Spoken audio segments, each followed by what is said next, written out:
by for ignition. Aboard! 9, 8, 7, 6, 5, 4, 3, 2, 1, ignition.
What are you doing here?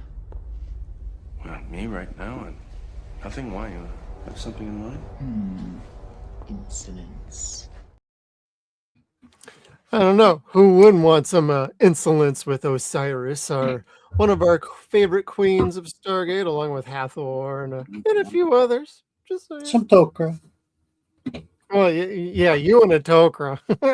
Just one. Just one. Now, which one, Anise or Freya? Oh, that's the same body, so I'll take both. Brains and beauty at the same time. Yeah. Gotcha. Mhm. Well, welcome back to the Stargate Files, everybody. We got a fun one this week. We're going to be doing Summit and the Last Stand.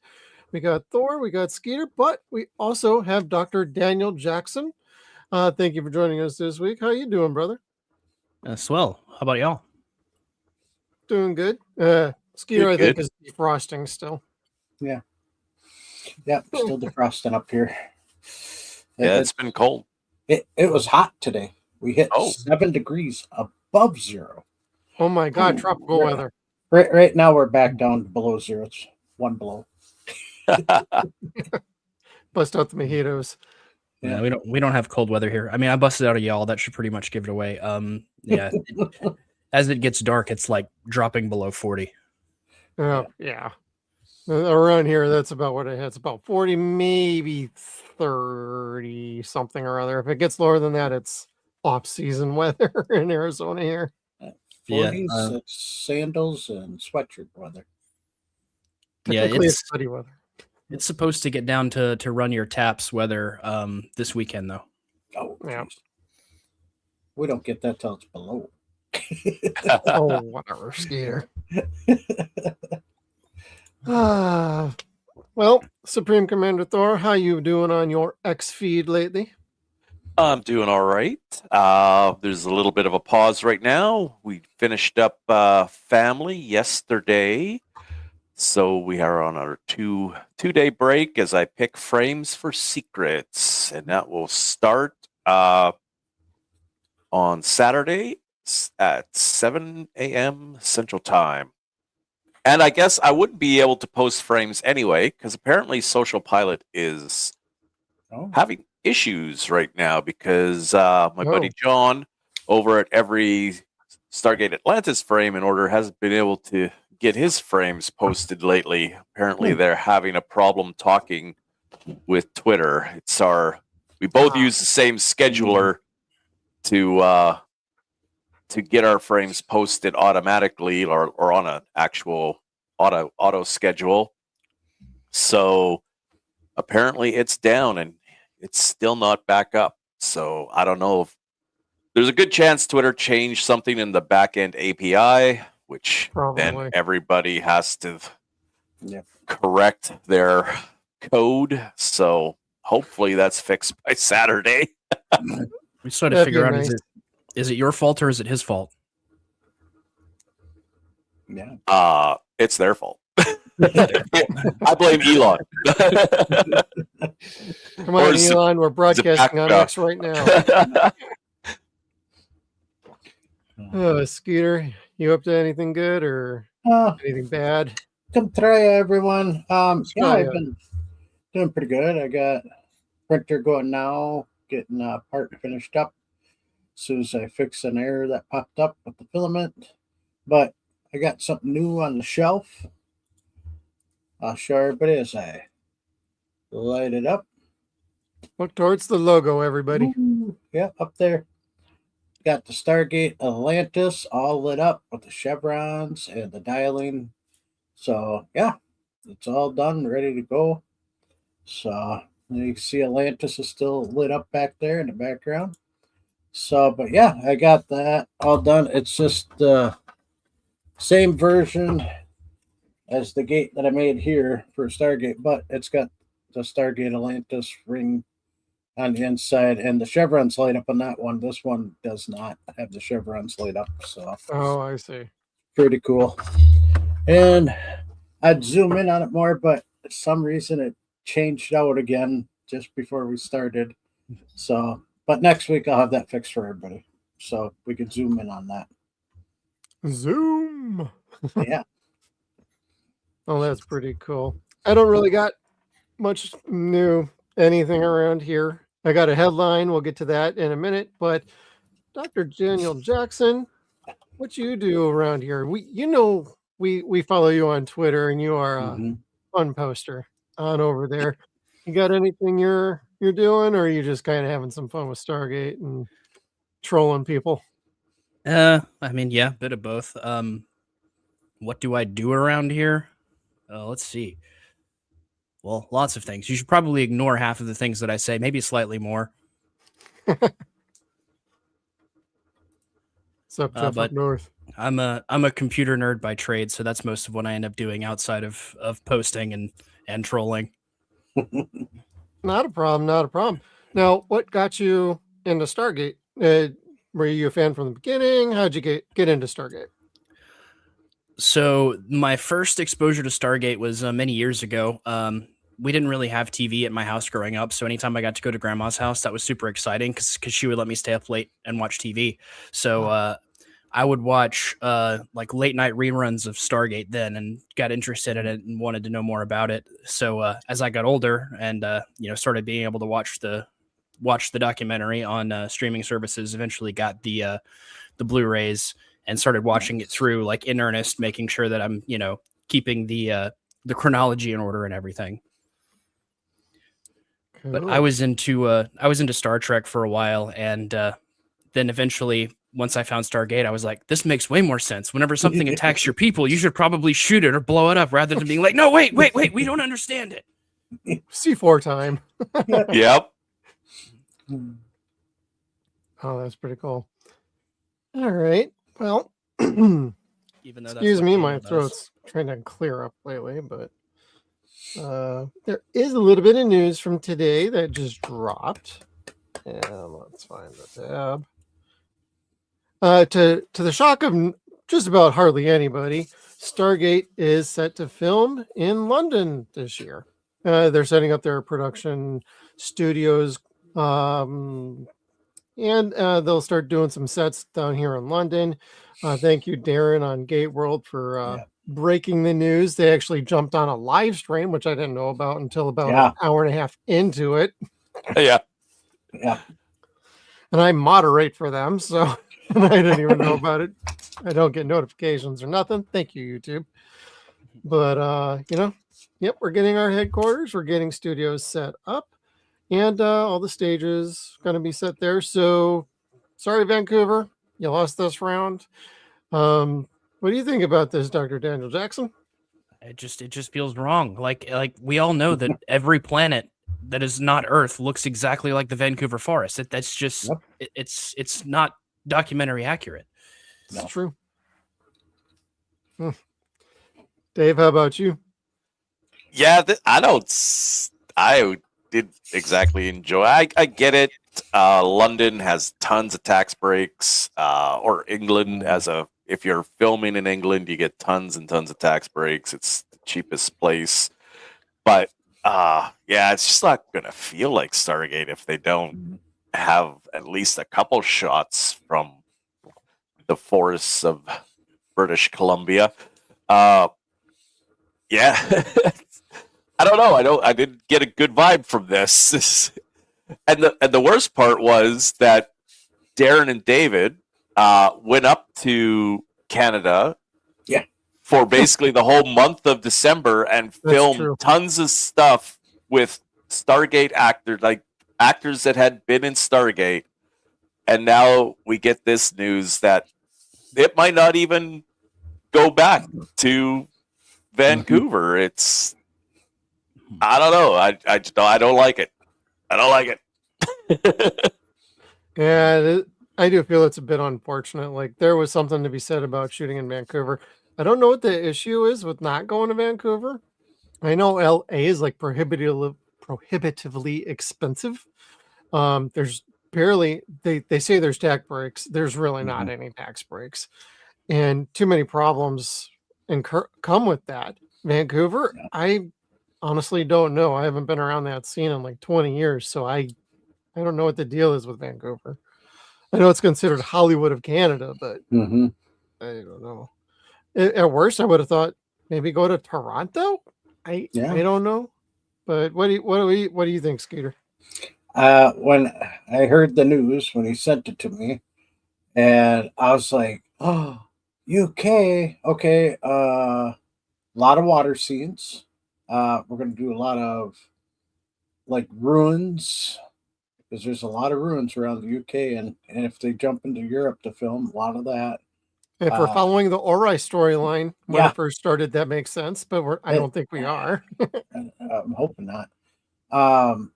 But yeah, there's some stuff they could use for areas there that make great like cliff scenes, water scenes, some more cliffs, some more water, some ruins, more ruins, water. Yeah, water, a lot of water. So I kind of wonder if they're tapping into Atlantis a little bit. So, or touching base on it again.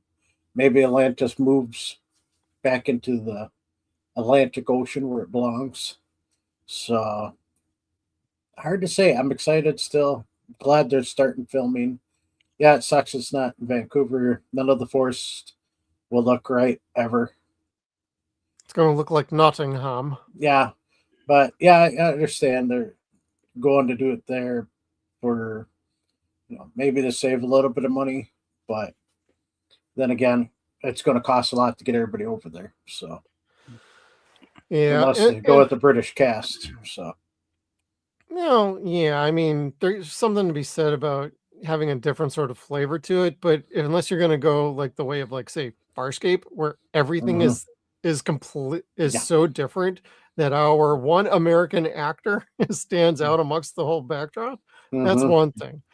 I don't think we're getting that with these kind of shots. Now, Amazon MGM pretty much likes to shoot in England, period, straight up. So this is a shock to nobody who's been following Amazon and their shows for a while. Like The Expanse did the same thing, Rings of Powers over there. Like just about most of their main shows shoot and produce over there due to all the tax breaks and the benefits that come with that. On the flip side, that also means there's going to be a lot of money being put into this show. So I expect this to look awesome. And if it does not, I'm going to be, why are we money laundering on Stargate right now? Yeah. Please do not waste money and use it judiciously. Get a good cast and build some freaking awesome sets and a cool Stargate, not a triangle one, Skeeter. Don't start that. You can do some crazy things with virtual volume sets these days, like what we saw in The Mandalorian. Granted, I still think it would feel wrong not to actually be in the Vancouver forest, but you could at the very least do an effective job of making it look like it's there. Yep. But I think True. the group of actors, there are a lot of Vancouver fixture actors that show up in Stargate throughout its run, and I think that moving Stargate away from that, also breaking apart from that, just kind of feels wrong to me too. Yeah, and well, they could just bring over a couple people here and there for their cameos. It's almost like the inverse. It's like, well, now you're going to struggle to get American actors over to England as opposed to English actors coming to North America, because that's the problem they had with Anna Louise Plowman. Like, they had a hard time getting her over half the time. She was busy and a working actress in England. That's why we only got her a few times. So it's too bad. Yeah. At the very least, with her, I never have to justify why I went for her. Yeah. True. True. Very true. I don't know. Maybe she got hotter with the snake inside her. Mhm. Possibly. Possibly. I liked her better like that. She was much more assertive. Yes. Her insolence comment just correct me. We'll get to that soon enough. I don't know. Whenever she shows up with the knife and I asked her about bringing weapons, man, that oof. It really got her going. Yeah. What Got would me we going, too. call that? Red Shoe Goa'uld or Yeah. Red Shoe Guo Diaries. Goa'uld edition. Yeah. And the last other little notation in this article before we get into some episodes, everybody. While the main stages will be in London, the show will be shot all over the world. Source tells Gate World. That's fine. Shoot in actual Egypt might actually work for me. Yeah. But the big note, production is slated to begin in the fall of 2026, with the studio currently discussing a possible September start. Now, if things go well, I see September. I think probably more October if there's any sort of snags or issues with things. Yeah, I mean, That means we're not getting anything till 2028 at least. Or the end of 2027 for sure. The very end. Yeah. If they drop this in like January of 2028, I'm going to be like, what the hell are you doing over there? Because you're putting that in the middle of a dead time. And well, that's a perfect opportunity to drop a new show. No, the fuck it is not. People are just getting back from December and everything like that. Bad idea. Don't do that. They're trying to match up. I was going to say they're trying to match up to our anniversary because it'll be close to our 2-year anniversary then. So, Yep. I'd be okay with that. By that point, we'll probably have wrapped up Atlantis. Yep. What do you think about the timeline there, Skeeter? I understand it to a point, but at the same time, just like everybody else, we want it now. I want it now, but I understand they got to do a lot of stuff to get it all finalized to get shooting. But like they said, beginning of fall, and if they say early September, well, September's still fall. That's the beginning of fall. Yeah. So, at least in Wisconsin, that's when it starts getting cold again. Oh, yeah. And based on either 8 to 10 episodes, they won't burn them out in one a week. So I would assume it would be shooting through the end of the year, is my guess. So 3 full months is what I'm guessing. If not more. So give us 12, at least 12. Yeah, I don't think we're gonna get that. I know. Minimum. No, with the London news, I think basically that cements 8 in my mind. When I hear, when I hear it's being shot in London, I think I see 8 because that's basically what all of them have. 8 to 10 is the ballpark, but Then you got to deal like. Stargate is a lot of episodes, not a very high budget. So taking Stargate into few episodes, very high budget. Again, just it doesn't feel right. Right. Need to keep it simple. We don't have to go so grandiose. Yeah. But I guess we'll have to wait and see what the story is. Once we get our first like set pictures and maybe a teaser trailer, we'll have a feel for the show. Yeah. Until Let's then, get some. They need to get a good concept artist and like get Yeah. some really banging paintings and sketches ships. out there about ships, Stargate designs, everything, backdrops, some good storyboarding too would be, Mm-hmm. because that's one of the things like back in, I know, like the Lord of the Rings trilogy, that one guy that did all the storyboarding, like even that was cool. Like if they could have just released that in a book, that would have been, I would have bought it, Mm-hmm. bought it up, because it looks good when it's done properly. Oh yeah. And what was it? There was something on Gate World showing like the old picture, or was it Malozzi? Showing a picture of an old like serpent head armor prototype concept art recently, and I'm like, that looked cool. I would have liked to have seen Mhm. more Anubis stuff. in Yeah, that same vein. I hope he does another round of where he posts concept art. Mm-hmm. I tried downloading all the ones that he had on his account, but I need to do I- that. I'd like to see some more. Yeah. I know there's more out there. There's got to be more out there. Like I know a lot of it's probably destroyed now, unfortunately, but Mm-hmm. Yeah. if it wasn't actively saved. But yeah, what I was thinking when you guys were talking about concept art and backdrops and stuff like that, like I'm sure that he would release as much of that stuff as he can. So I'm Yeah. glad to have him on it.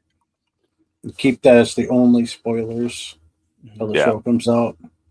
Don't be pulling a Marvel crap. Oh There's God. spoilers. And all the other DC shows. Oh, look. Yeah. No. Keep the This is- concept art. A little hint of a script. Perfect. That's all we need. I Yeah, just want to know we're following a team, not just one person. Yeah. Mm-hmm. That's my big thing. But Mhm. also like I want some cool spaceships. I don't want this set on Earth. I want it to be explorative, like the show was for like the longest Mhm. time. Well, all three of them actually. Yeah. I don't want another origin story where everything's just on Earth. Yeah. God, what a snooze fest. I'm sorry, I did not like Origins. And that is not canon to me. no, it's No, not. can't. Sorry, It's not. David. I know you helped out with that one. I know. That screws up the entire show if you put that as canon. And none of it I makes know. sense. None of know. it makes sense. That's The movie don't make so sense. did yeah. and So the did show. she? Yeah, did she forget how to operate the Stargate in 60 years? Is that what Mhm. we're saying? Right. Like, come on. Yeah, and like what the first season she didn't even remember about Ernest. Like, God damn, Yeah. what are we talking about here? Mhm. With 1916. Oh wait. Yeah. She did remember, but Mhm. anyways. But yeah, that's what we got for some news going on. There's a little bit more of an article here, just more explaining like bits and pieces of things that we already know about. Darren did a good job putting everything in one place. Yeah. So it's like a recap and a little sprinkle of some new information. So Mhm. that was very cool. And on that note, let's get into some episodes, everybody. We will start talking about Dun-dun-dun-dun. where's my all right, we're going to get into Summit. The Tok'ra send Daniel Jackson to a secret meeting between the System Lords, unaware that a new power is about to attack the Tok'ra home world. All right, Dr. Daniel Jackson, welcome to the team and the crew this time. What are some of your favorite moments or parts about Summit? Summit, one of the things I like the most about Jack, obviously, friend for a long time, is his sort of dismissive animosity towards the Tok'ra. He's always has a very sort of dismissive attitude towards them, like he doesn't trust them. He basically treats them as though they're gold, like anyone else. Or the So, Russians.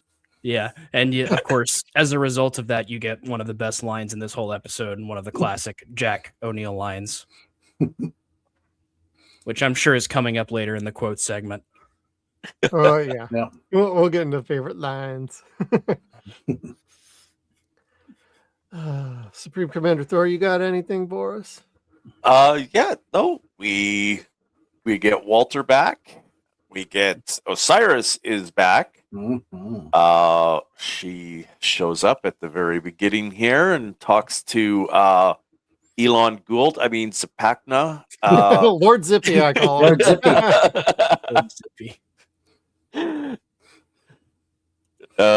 And we find out that the big bad's name is Anubis. We've been teased with him for the last little bit. Tanith was working for him, although Tanith is now dead. We think. Zapakna might have been working for him as far back as season 3. I don't know. Mhm. When he was being the lawyer against Skara Mhm. being rid of his Gould. I would think so, actually. In my Yeah. headcanon, I would think so. Yeah, so too. me too. I would say that he probably was working for Anubis because Anubis has been building up his power in the background for a long, Mhm. long time. Yeah. And if you just want to go a little bit further in your images, one more. There we go. This one here. Look at what they're holding. They got their TERs, transphase eradication rods, guarding the gate. Like that's a nice callback to what was that episode in season 2? That's been a while now. I know. I noticed they both got their fingers in the triggers and they're pointing at each other. Show and tell Yeah. is the episode. Well, it shouldn't hurt them. It should only hurt somebody that's invisible, hopefully. With the either guarding against the Ritu or a Ashrak with a cloaking device. Either or would they would be watching out for, although we find out earlier this season that apparently they don't always work because Nerdy managed to get through the SGC. Yeah, right. Yeah. They're covered very well against those two very specific scenarios, but if anything else comes through, they're screwed. Yeah. So we get to see nice BC forest in the background. Nice pine trees, full Nice and pine full of trees, life. yeah. And we get to meet all the new system lords. Well, we've dealt with you before. Kronos is now dead. Nirti is exiled. So the 6 new ones are Ball, Basset, Kali, Morrigan, Olicon, and Svarrog. Svarrog? Svarvog. Svarvog. That was a He tough didn't one. actually speak this whole. I don't think he spoke at all this whole episode. He showed up late. He was the latecomer, and you see him in the background on a couple shots. But there he is to the left. I was looking for it. And Yeah, they don't didn't think even have him listed as in scene on Amazon Prime. Yeah. So he was just there to look. I don't know. Look weird, I guess, with his face paint and his Yeah, leather. the face paint was like, what are we He's doing? Norse. Mad Max? No, it's more of a Norse look. Oh, okay. So I kind of wonder if he was like Ye old evil Viking. Yeah, the evil side of the Vikings and that. Even Yeah. Maybe he's the thorn in the Asgard side when they were around. Mhm. Yeah, and we get to meet SG-17, the red shirts for the episode. Yep. And a returning young character. Yep. Improving Lieutenant Elliot makes a comeback. He gets his 3-episode arc. And so the Lord Zapakna shows up and starts bombarding the Tok'ra. Like their tunnels must not be very deep down. Yeah. And they're not very sturdy either. I'll save some Oh yeah. criticisms for what I didn't like in the episode towards that. Or it might even be, I think it's in Last Stand, actually, the shot that I'm going to really complain about. But yeah, overall, a decent episode. A few things I don't like about it, but it's one I never skip. I'll always watch Summit and Last Stand. It's a great two-parter that I think should have probably been the mid-season mark on this season. Mm-hmm. Because that's usually how they handled most of their two-parters, was right in the middle. Yeah. Yeah, this one's weird being 15 and 16. I think it might have been because of what was going on with Yeah, I was Michael gonna say- Shanks behind the scenes and trying to figure out how to Uh, finagle hit the last few episodes for him. Because they had probably already shot these, but they needed to get the other bottle episodes done. So they probably moved them around, is my guess. Yeah. We'd have to ask like Joseph or somebody else involved on that level with the show. Like, is that why you moved the two-parter to the second half instead of being part of the half? Yeah, it also would have made a lot more sense because then you get the reveal, not the like appearance reveal, but the reveal of Anubis. So like that kicking off the second half of the season would have made a lot more sense. Mm-hmm. All right. Skeeter? Yeah, I'd like to apologize to everybody. My downloads did not come through, so everything looks kind of grainy. I don't know why, but it just didn't come out right today. Downloaded off the computer, not well. But yeah, we had a lot of people come back and a lot of new people to talk about. We got Zippy back, Kevin Durand, who I love Kevin Durand as a villain. He plays a great villain. My favorite, besides here, he's on Lock and Key, and he just an amazing villain in that. He was great. My girlfriend Osiris is back. What about Hathor? You're I'm telling Vanessa on you. She kind of knows. So we still talk. Vanessa, Angel, and I still talk quite a bit. So like there'll be a couple weeks nothing, and all of a sudden she'll just start chatting away to me. So, but yeah, we're talking about Anna Louise Plowman, and she even says she's good looking. So, yeah, we hear Anubis's name brought up between her and Zippy. We also get Renal is back, played by Jennifer Calvert. Then yeah, we see SG-17 with their newest member, Lieutenant Elliot. We got Mansfield back for a bit. For a minute. For a minute. Yeah. You also see Siler in the background. He turns around, looks, and then he goes back to work. Yeah, him and Martin Wood. Yep. So, yeah, we get Jacob back. I mean, there's a lot. Jack talking to Jacob in the hallway in the tunnels, and they're walking side by side, and Jacob turns one way, Jack goes the other way, and then realizes, and then comes running up behind him like, whoa. Daniel getting all soft with the Jaffa on the ship with the poison. He's like, Daniel, tell me, these guys are trying to kill you all the time. Why all of a sudden, like, well, maybe they shouldn't die.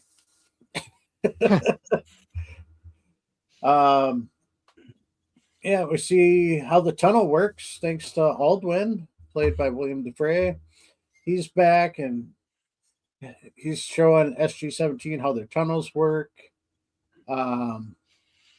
Then, I'm sorry, but Lord Yu's planet, I want to go on vacation there. That looks gorgeous. Me too.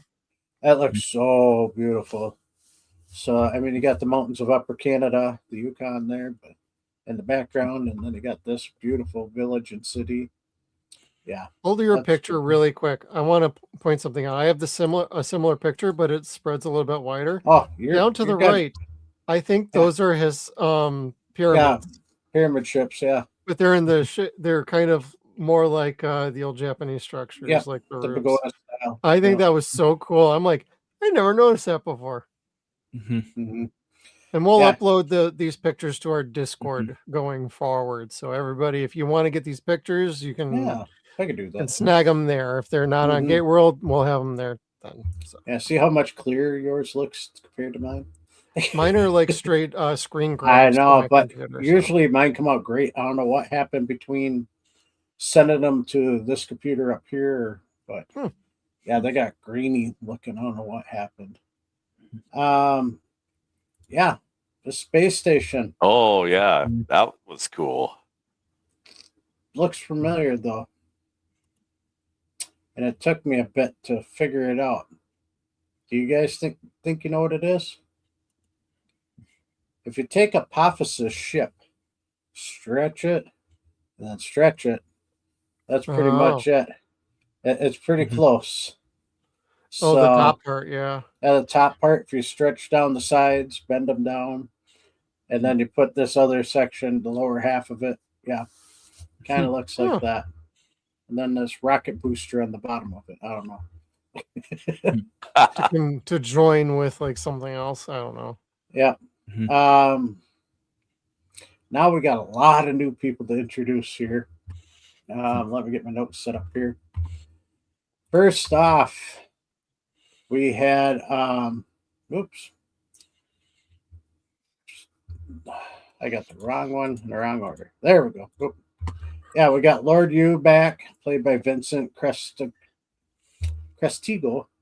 who we've known for quite a while. But next to him is Ball's slave, just named Slave. He has no name. That is Paul Anthony, who has been in Blade Trinity, Suck, The Flash, and later on he comes back on Atlantis. He plays Jace in one episode. Oh, I thought he looked familiar. Yep, I knew it. I was like, man, why does he look familiar? And then all of a sudden I'm like, oh yeah, Blade Trinity. Oh yeah, I remember him in The Flash now. And then all of a sudden I'm like, Atlantis, I'm like, oh, that's it. That's the one where I really know him from. That's funny. But yeah, we got Kali the Destroyer, played by Suleka Matthew, who has been in Claws, Men and Trees, Da Vinci's Inquest, and Mayfield Witches, to name a few. And then we have Bissette right next to her, played by Natasha Jean, who has been in The L Word, A Baby Story, and just SG1. That's it. She hasn't been in anything else besides those shows and SG1 for 2 episodes. Man, SG1's quite a departure from the others. Yeah. Yeah. Then we have Ball, who's my favorite, Cliff Simon, who's been in the greatest system lord of all time. Yes. Oh, fun fact too. I'll give you that in a second. He's been in Project Eden, The Brothers Grimsby, The Long Dig, and so much more. He is also the longest running villain in Stargate history. Yep.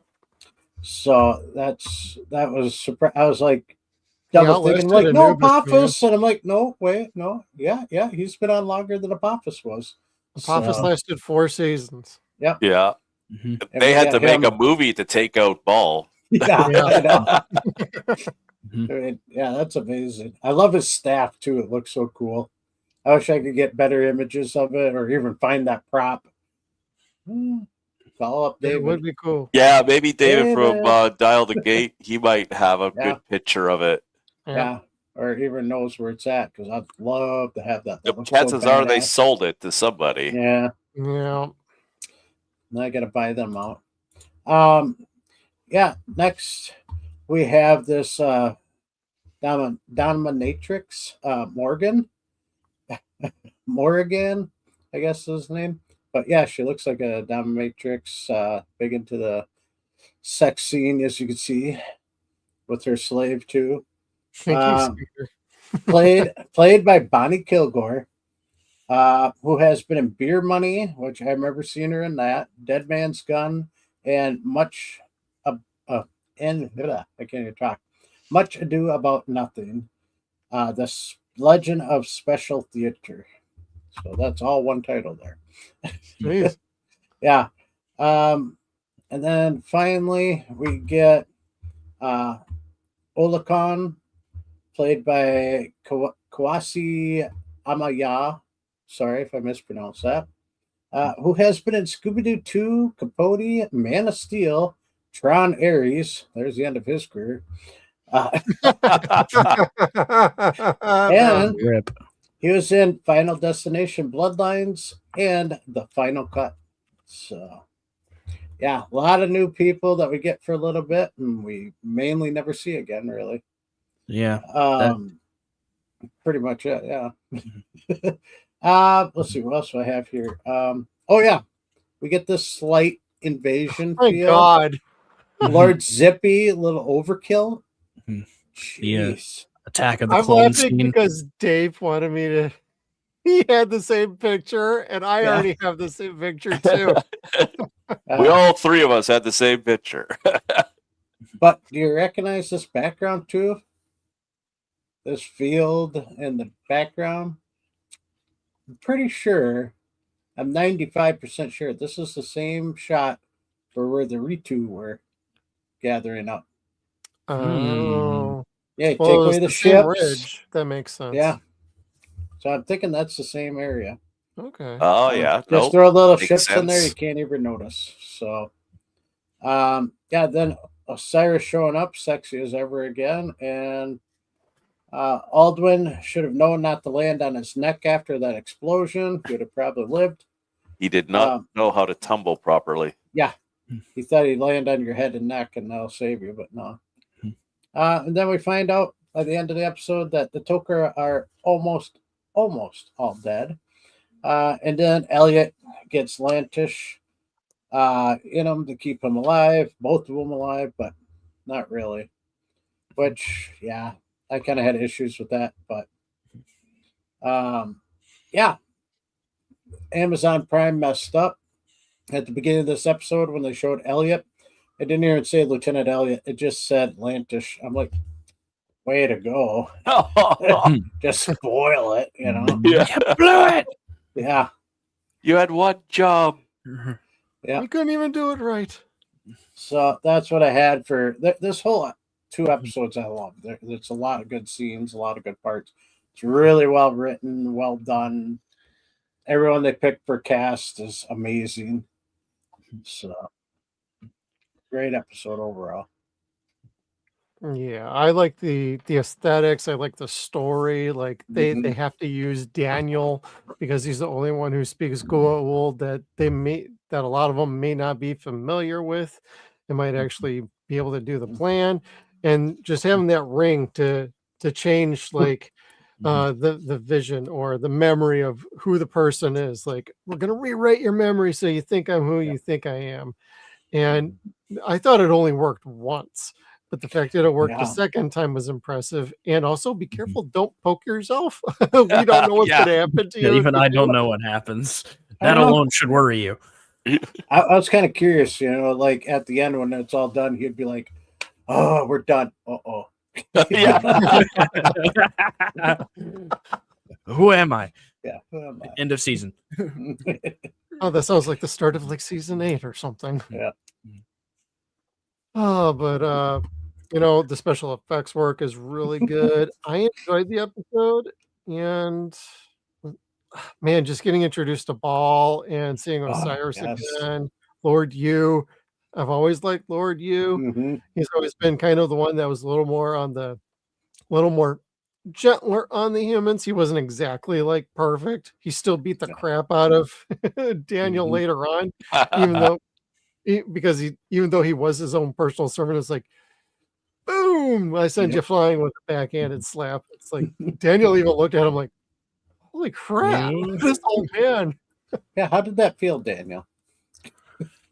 I don't remember. The whole like few minutes before that is still fuzzy. Still a blur. Still a blur. Let's see. Any other things you guys liked about this particular episode? Oh, it's very well done in my mind. Yeah, it's a good setup episode. I like that we do get so many interesting characters, but I would say on the other end of things, we get all of these interesting Goa'uld, all these interesting system lords, but interestingly enough, it's like they're the most forgettable part of the episode. I wish we had gotten more from some of the other ones and that they had really gotten a chance to choose some scenery and to tear it up with the others. And I think that it would have been great if we had gotten a little more of that. Well, I think we do get Swarog back in God, trying to in one of these next episodes. I'm trying to remember which one it is. Yeah, but even that wasn't much. Because he attacks the gate, and it's not beginning of season 6. I'm trying to remember which one it is. I mean, you comes back in the Warrior. Oh, it's the Sentinel. Sentinel, yeah. He's attacking that planet. Oh, yes. He's the one who sent his guys down to get that device that's supposed to send everybody vanishing. Mm-hmm. I'm pretty sure he gets vanished because we never hear from him again. Yeah. Yep. He lost I his mean, prime. they do mention some of them and how they die in later episodes. Yeah. I think Ball kills Morrigan. Mm-hmm. Yes. That I remember. I don't Yeah, remember which Bassett and episode, but- Olicon were also killed, I think, by Ball. Morrigan capitulated to Ball, so she lost her place as a system lord, became subservient to him. She kneeled before Ball. Yeah. And Lord Yu basically lives right to the end, almost. Mm-hmm. Yeah, we don't mess with him. He don't mess with us. Yep. Yeah. And he's one of the oldest ones of them, too. So, Yeah, he was actually around when Anubis was a Yeah. system lord. That was made very clear. mm-hmm. He was like, I like how everybody kept thinking Anubis was dead in this episode. that cracked me up. First, you is like, he is dead. Mm-hmm. And everybody's looking around like, what? And then Osiris even had the look of like, huh? Yeah. He's alive? Yeah, because he you thought he was dead because he tried to assassinate him. Mm-hmm. Yeah. And then even like Jacob and Selmac both go. It's funny. They're talking to Jacob in 1 second, and then he says, by the name of Anubis, does that ring a bell? And then the next clip is Selmac going, He's been dead 1,000 years. he's been dead for over 1,000 years. And then 5 seconds later, he must have been banished then. It's like, Yeah. great Toker intel there. Mm-hmm. Just saying. Yet But- again, Jack is justified. Yep. Oh Yes. yeah, no, he's justified on his opinion of the Toker all the way through. Mm-hmm. On almost all alien species, he's just about on par about 99% of the Vindicated. time. Like, these are good people, these are bad people. Yep. He's just Screw got that we don't need touch. that. He's got that leadership touch. He just gets a feel for him instantly. Yep. Mm-hmm. Instinct of a warrior and instinct of a leader. That's how he was able to spot Teal'c as being an ally. Yeah. that is actually true, Gene. I've heard that too, where this was kind of an addition to see which system lords would impress so that they knew which Oh. ones to carry on. And the fact that you and Ball are basically the only ones that they Yeah. move forward with. Just Well, they did get Ball more scenes than the other ones, too. yeah, he so, did get a couple more. So maybe it was an unfair playing advantage, field there. Because yes, Farrog didn't get any lines. Yeah, not a one. Just sit there and look intimidating. But I'm willing to bet once they saw the guy in the paint and the outfit, they're like, nobody's going to take this seriously if we use him.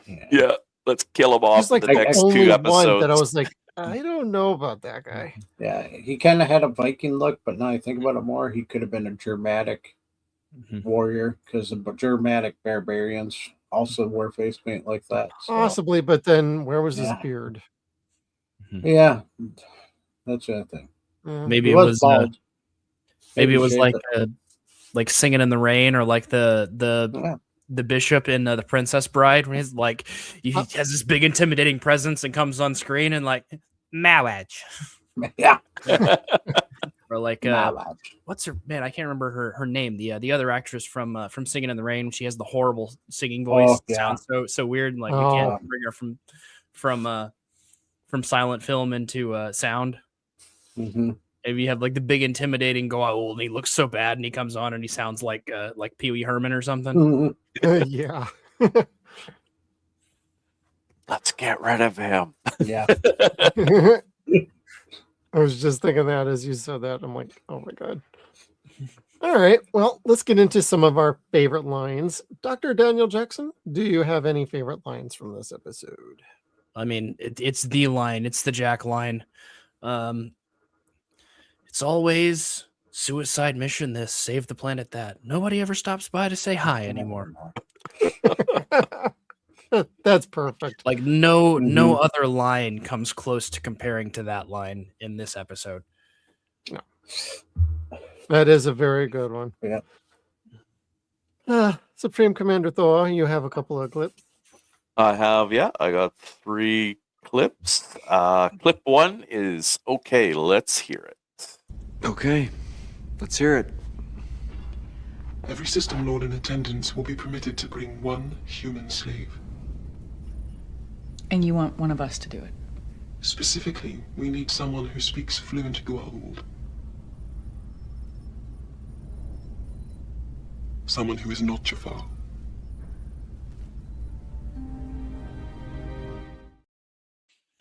Daniel looking around like, oh God, that's Wait a minute.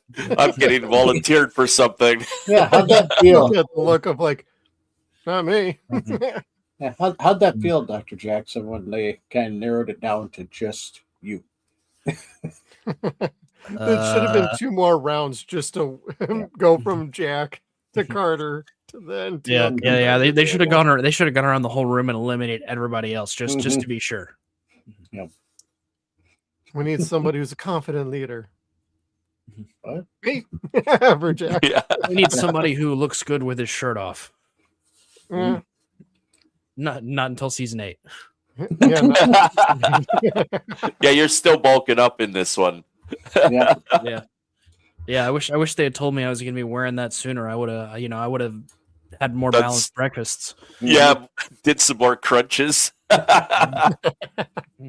Like, what a horrible costume. I'm sorry. I'm I gonna bring will that get up. to that. Somebody else brought it up already, Sure. but it's like that was a terrible costume. Clip 2, a worse one shows up. You're the one who's always saying that every time we knock off one of these system lords, a worse one shows up. Why should this be any different? It is true that others would eventually rise up, but by taking them all out at once, we'll create a power vacuum that'll lead to a massive galaxy-wide war as the remaining goal jockey for position. That'll last long enough for us to make a final decisive move. Which is? A wide-scale attack on the entire gold population using the symbiote poison. We're gonna wipe them out, Jack. All of them. I did like Called that. it though. Yeah, we're So I got my- gonna wipe them out. Toker wall. Yeah, there you go. Yeah, Jack Need should a have spare saved his. crystal. Jack should have saved his "Welcome to the Dark Side" line for that. Yeah. And clip 3, do not make me look foolish.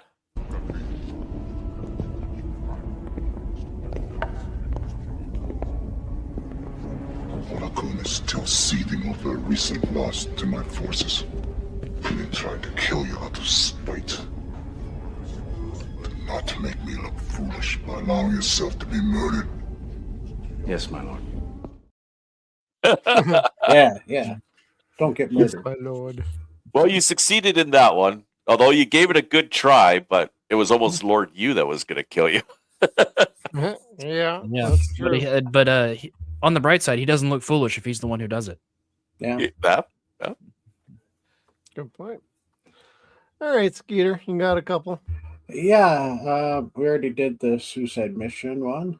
Right at the beginning, Walter says, receiving IDC transmission, sir. It's the Tok'ra. Hammond, open up the iris. Jack. Here we go again. Yeah. And then he followed it up with, it's always a suicide mission. And then later on, when they're in the tunnels, Jack finds SG-17 and Aldwin says, are you interested in Tok'ra engineering? Jack, oh, interested. doesn't quite describe how I truly feel. Aldwin, Mhm. well, you're welcome to join us, Jack. Thank you, Aldwin, but I have to go help Teal wait for Wait. Daniel. That was the only Skeeter. lines I had. Everything else was just well. The Tok'ra don't understand sarcasm. I take it all back, Lieutenant. This could get hot. And I got a Tok'ra certain- insurgency techniques from the second Ghoul Dynasty. It's like, oh my, Oh my God, goodness. yeah. My eyes just glazing over. Yep. And I just have a shortened clip of Skeeter, what he just used for interested. Oh, interested doesn't quite describe how I truly feel. Yeah. That'll be one of our normal clips on our show. Yeah. Yeah. Otherwise, the lines are pretty good in this one. Mm-hmm. Yeah, Jack just like dropped a whole album of bangers on this one. Yeah. Oh yeah. He always does. I was very impressed. Everybody actually got some pretty good zingers. Although I think Daniel Loki got most of them in the second one. Yeah. Yeah.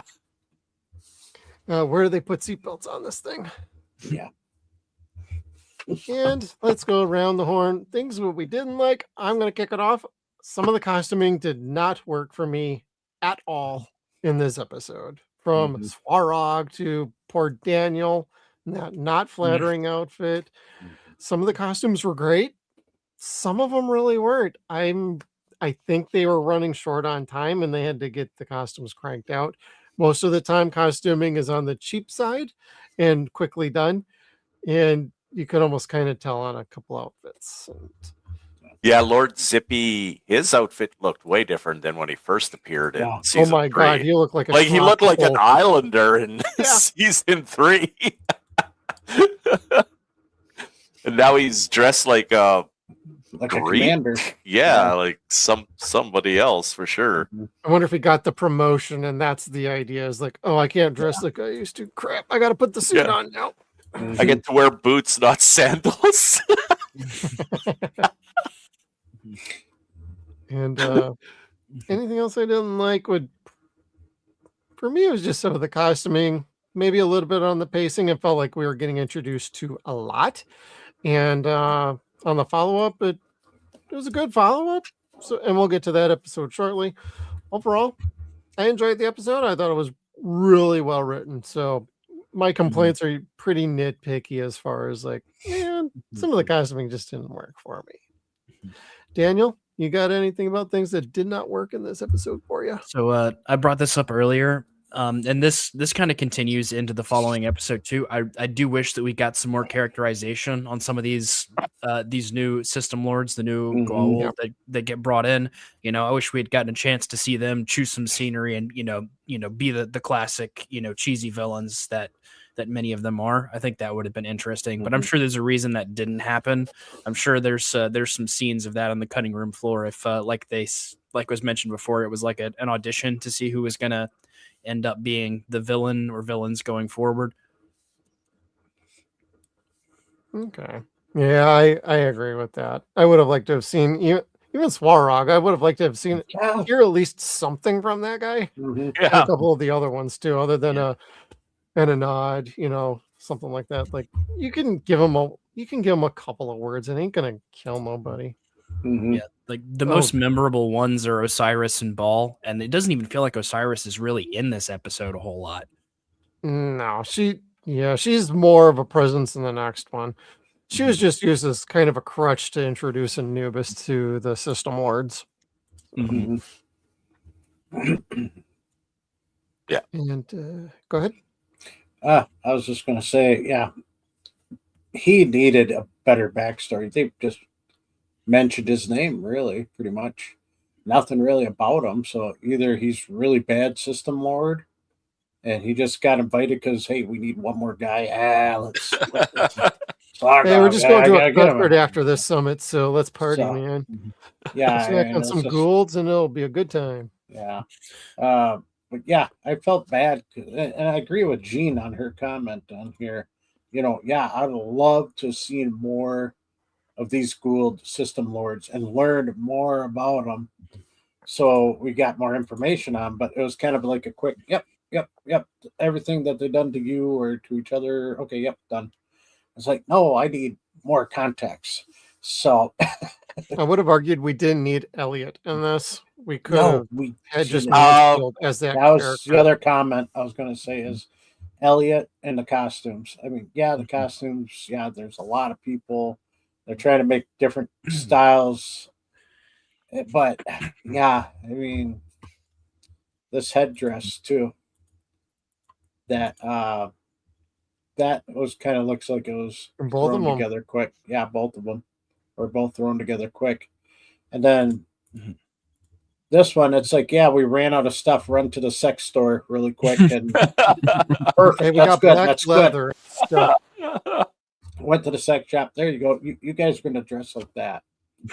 So Don't need more backstory on that one. no. Yeah. We know what they're into. She just needed a whip to go with it. So Yeah. Some hot yeah, handle wax.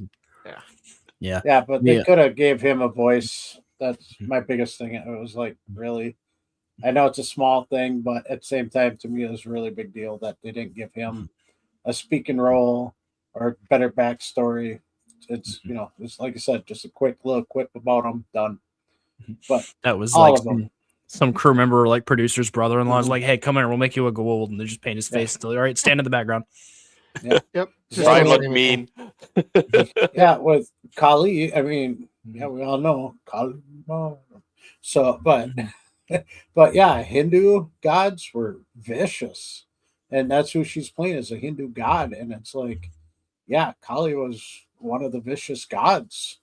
So I mean, The destroyer. Hello. yeah, it's like could have kept her around, put her in some more scenes, but no, a lot of these people we never see again. So if we do, it's for a split second, done. Yeah. Or just a mention. Yeah.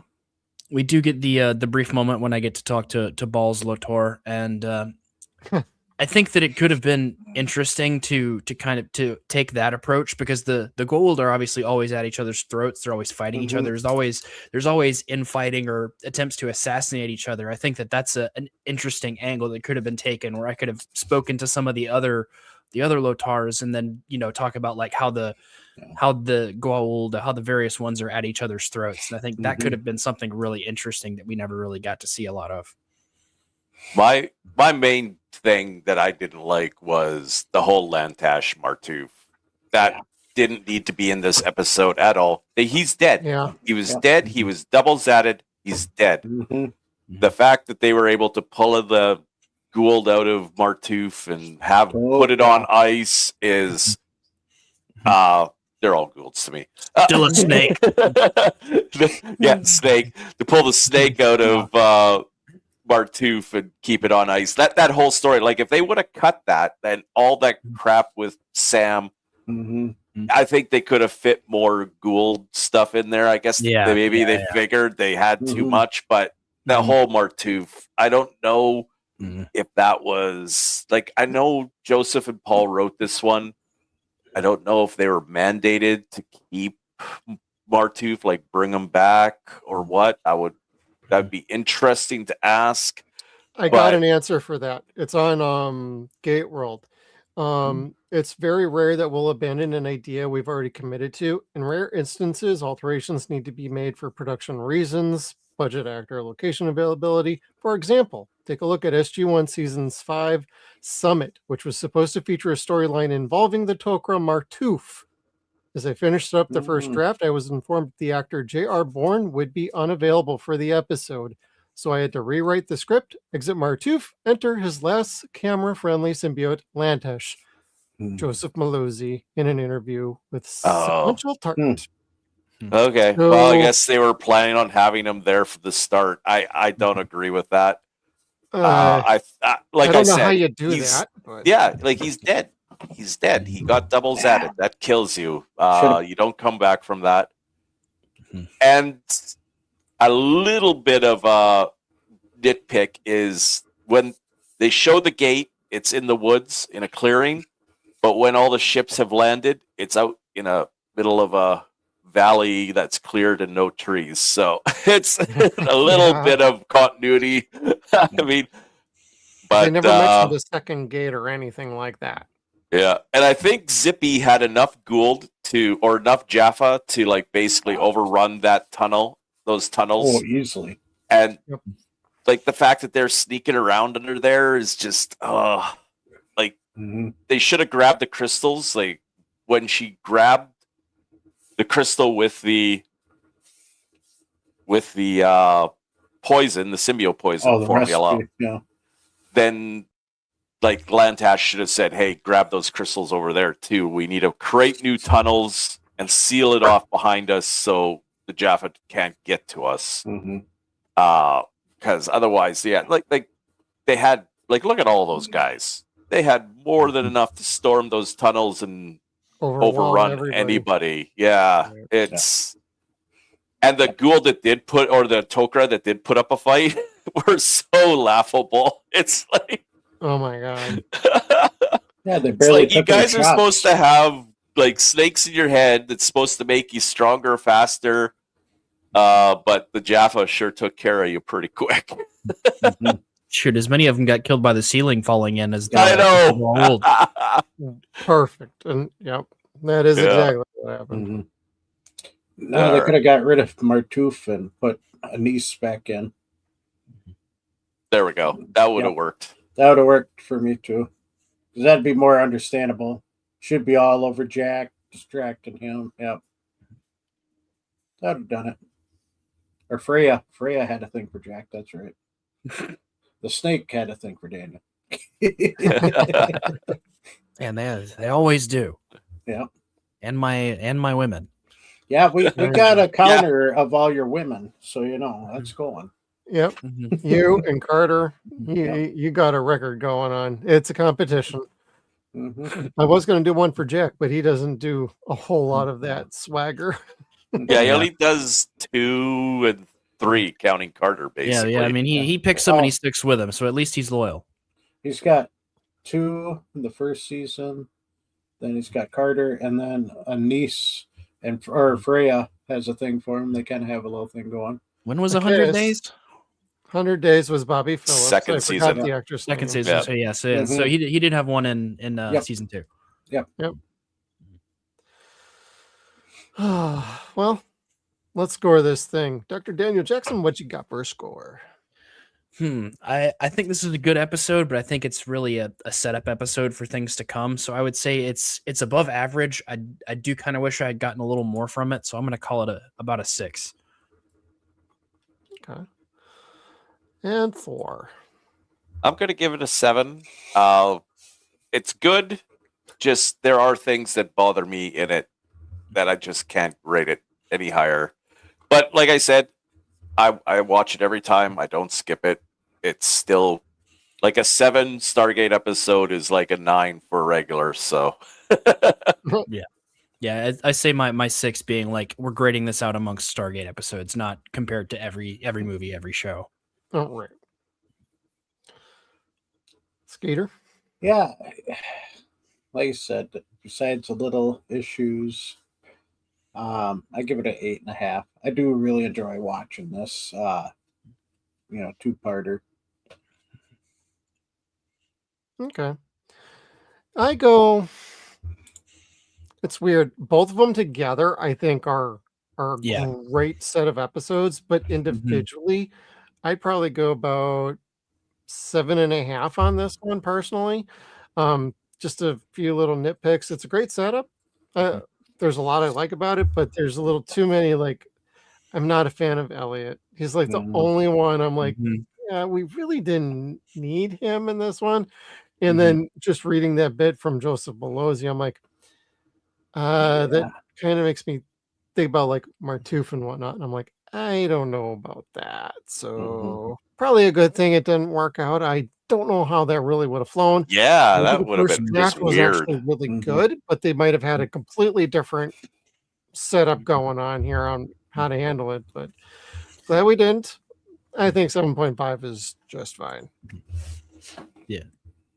And on Gate World fan rating is a 7.51. Oh, So You guys are on it. Okay, I actually agree with the fan rating on there for once. Enjoy it. It'll be your only time this season. Oh, just kidding. Well, it might be. We'll see about that. Or are you a And, serial not agreeing with the fans? Sometimes. Yeah, we're not very close on some of them. Some of them we rate higher and Prodigy. they rate so low. And then there's others Yeah. that they rate high and we're like, that was terrible. What are we doing? Darren on Gate World gave it a 3.5 out of 4 stars. Oh, So- he's yeah. big on A it. 3.5 out of 4. Okay, I was like, That's like an 8 out of 10. Yeah. yeah. I think if you include both episodes, it goes up to an 8 out of 10. But this one alone, I think that it's missing some stuff for me. Yeah, agreed. Okay, and on that note, let's get the other one ready. We got the second part, also known as Last Stand. Dr. Jackson's undercover mission to a gold summit is complicated by the arrival of a surprise guest. Meanwhile, the rest of the team is trapped under the surface of the Tok'ra homeworld after a Goa'uld attack. Darren, that's a freebie. Trapped under the surface, not buried. But it's not their home world. It's just one of their many bases. That too, yeah. Under the surface of the Tok'ra base. Because otherwise they'd be wiped out. We'd have no more Tok'ra after this episode. But we do. Oh no! What a they, shame. They keep. Yeah, I know, right? Man, I like a couple of the Tok'ra, like throughout all the seasons. Like one of my favorites comes in a different season, played by Sebastian Spence. That's just before they stop the alliance with the Tok'ra, or however.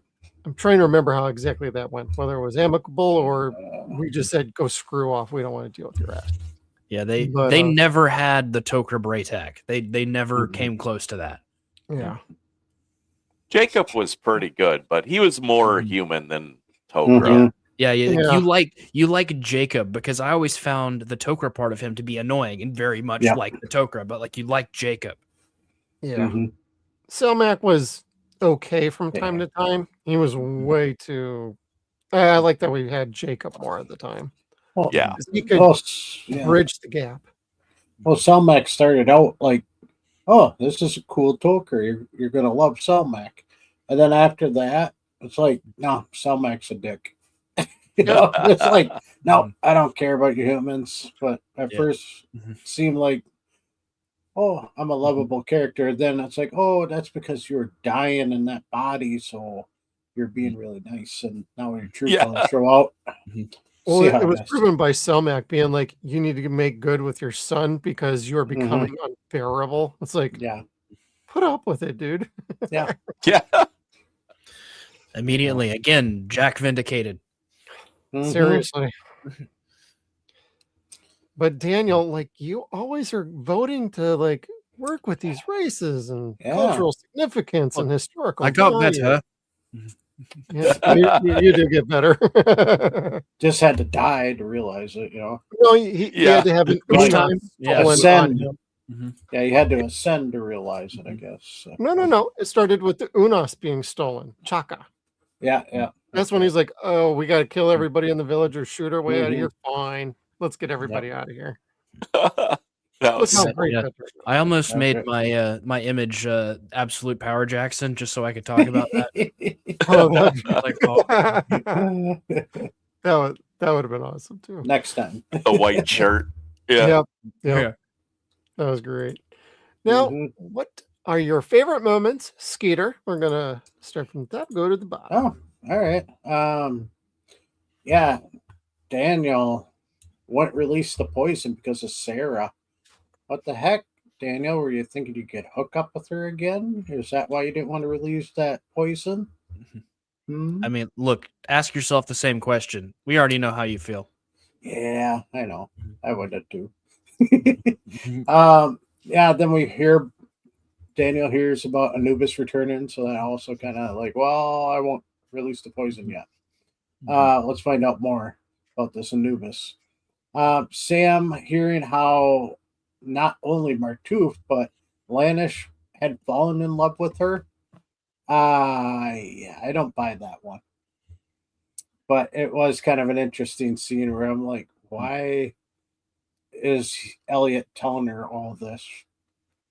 It felt like loose ends of a storyline that I was like, yeah, let's throw that in real quick. So, I mean, it was okay, but at the same time, I had a little issue with it.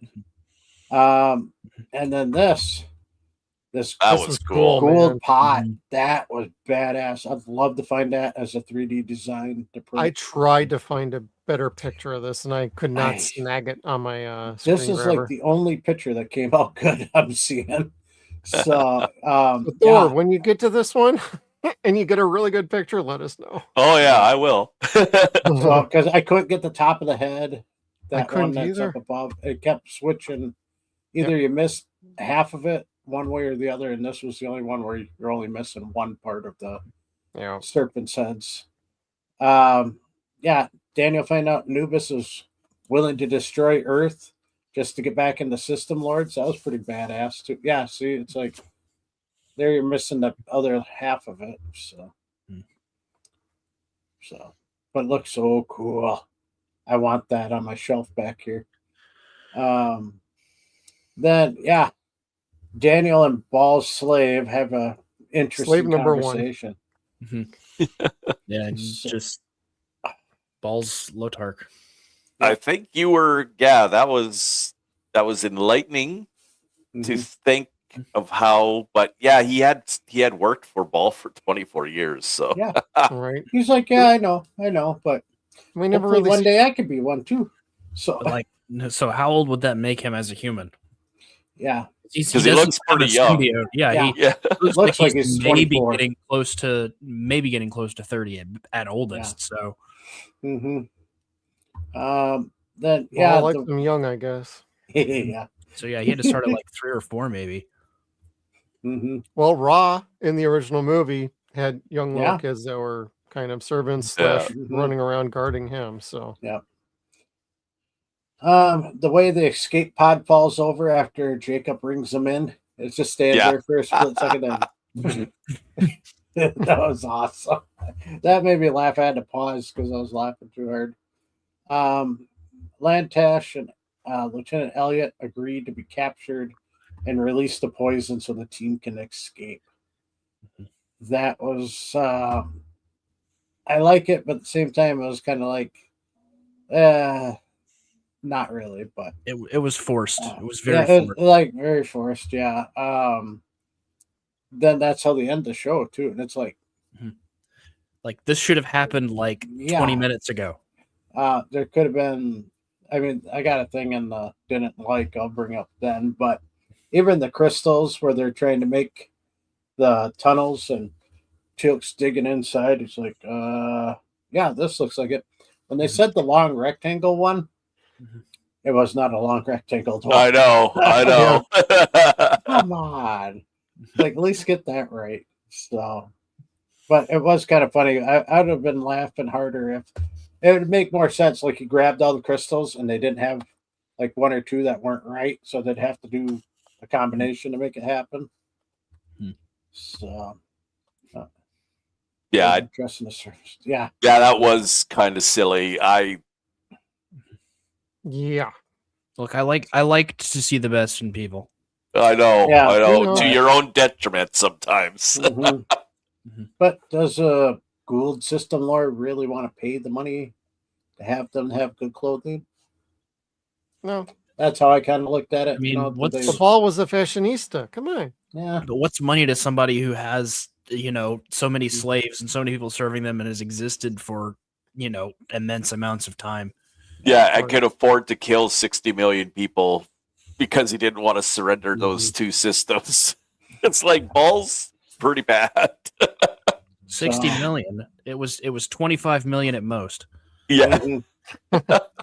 But that's all I had for this because I mean I do enjoy this second half of the episode. It was good for the main storyline. The side with the Tok'ra, I still didn't care for much. It could have been cut out or done differently. Okay. And Thor? Yeah, this is a good one. We get more of the machinations of the Gould. Osiris reveals to the Gould system lords that they've discovered a Tok'ra stronghold, and it's being taken care of as they speak. She tries to get Lord Yu on her side by saying that Anubis will take care of Earth for them while he's not a system lord. So the Asgard can't retaliate because their treaty is with the system lords, not with Anubis. Yeah, just Daniel escaping through with the escape pod. That's good. It's like, Jacob, that's better be you. Get me out of here. I like when they get when they get released from these, they're always gasping for air like they had no air in there. Because in a later episode, you find out you actually can breathe in those things. Yeah, there is air in them, but I think he was probably more recoiling from falling over. From Lord Yu smacking him, and I think even Osiris gets a good punch on him too, or was choke. Oh, she was choking him. So maybe we should have started a Daniel gets his ass beat counter.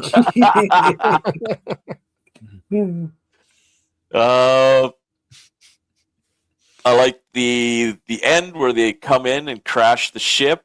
It's pretty smart of Lord Zippy to target the heat, because there would, like, if you're entering an atmosphere, there would be a heat residual. And he's was pretty smart with getting his gliders to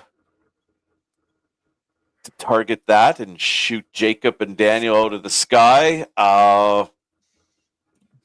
It works as the end part of a two-parter. Everything basically gets wrapped up. They kind of leave it like, I guess if you like not knowing exactly what happens, the ending works for you. I like the ending. But you don't need to know exactly, like, you knew they ran out of time. Like, this should have been a three-parter. I think. Yeah. Like, they introduced so many new characters. This was a big, grand story, and I think it would have benefited by another episode for sure. Especially if they wanted to put in all the Martouf Lantash stuff. Cramming that into, like, a two-parter, that was a little much. Could have done a lot more with less of that. And yeah, that's about it. I liked it. Like I said, never skip these episodes. Always watch Summit and Last Stand. Yep, very, very good. And Dr. Daniel Jackson, we know you like Osiris. Was there anything else you like about this one? Oh yeah, I love a woman who pulls a knife on me. There's just something about that. And then when she threatens me, anyway, it certainly gets your attention. Yeah. Yeah, I mean, it's not the first time, certainly won't be the last, but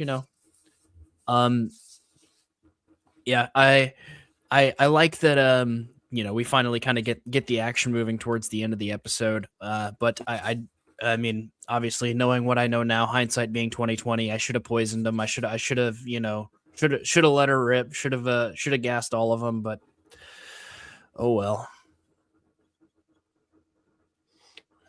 Oh well. Let's see. Yeah. Throwing off his personal mistakes. Hated them. I wonder if they didn't hate him too because he was leaving. Yeah. Yep. Well, there. What was the stream that somebody was talking about?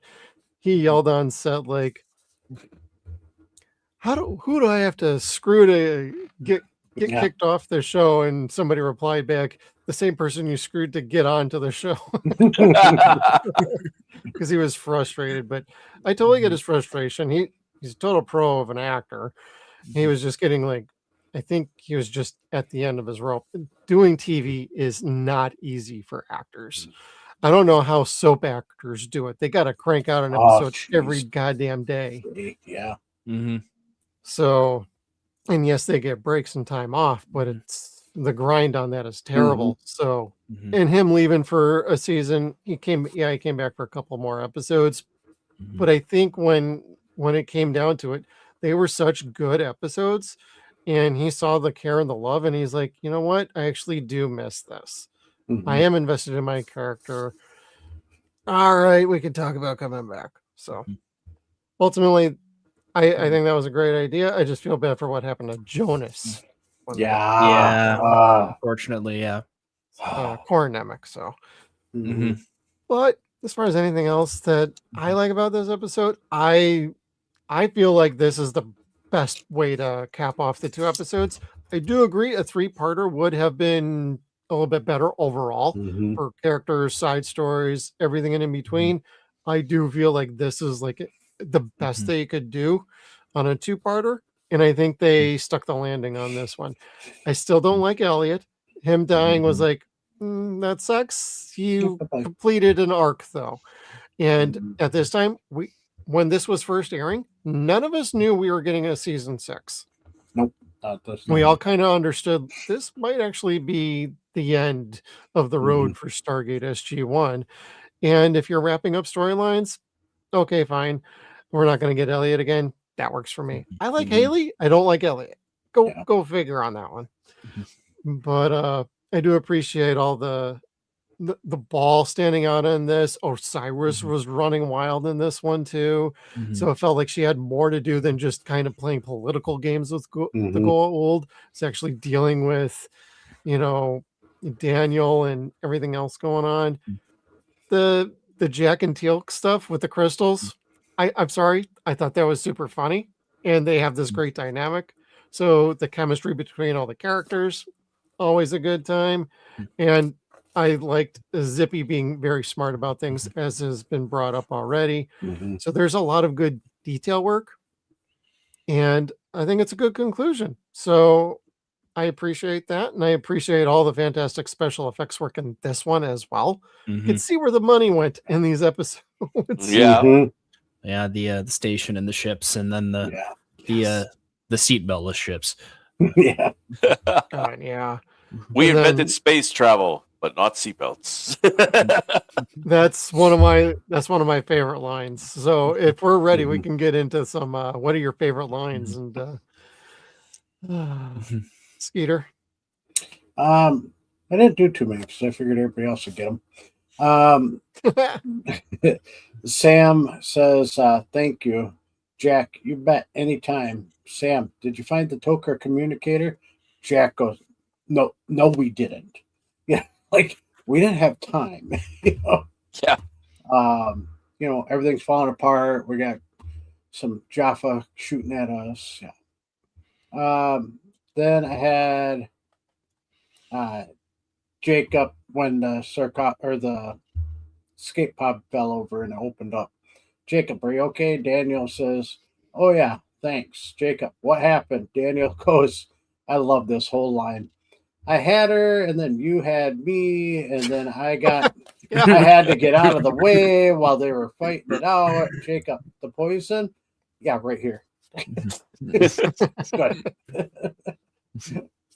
But that's what I had for lines. I mean, the rest of it was like a lot of seriousness, and it was good storyline. But yeah, for singers or one-liners, there wasn't a whole lot. No, the second part didn't have too many. I struggled to get 3 clips. I probably could have just done with 2. But that's all I had. Okay. And Supreme Commander Thor, let's you spoke on some clips. Clip 1 is, what are you doing here? Just a little. What are you doing here? Well, me right now, and nothing. Why? You have something in mind? Insolence. Tell me what subversions you are a part of, or I will bleed you dry.